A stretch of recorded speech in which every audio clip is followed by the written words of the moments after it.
It was a sunny afternoon when I came home to find my front door unlocked. I froze, heart racing. I could have sworn I locked it before leaving for work.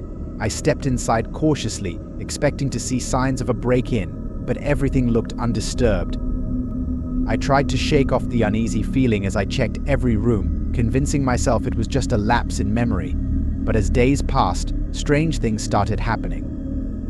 I would come home to find small items out of place, a mug on the kitchen counter when I knew I left it in the sink, a chair slightly moved from its usual spot. At first, I thought I was imagining things, or maybe my house was just settling.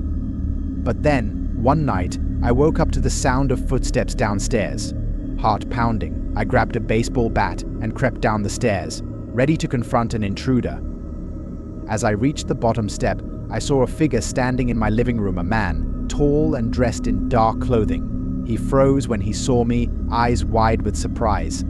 In that moment, fear gripped me like never before. I demanded to know who he was and what he was doing in my house. He stammered something about being lost, looking for a friend's house, but his story didn't add up.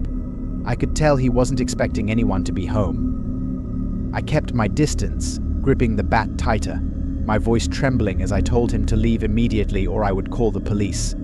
He hesitated for a moment, then turned and ran out the front door, disappearing into the night. I called the police right away, heart still pounding in my chest.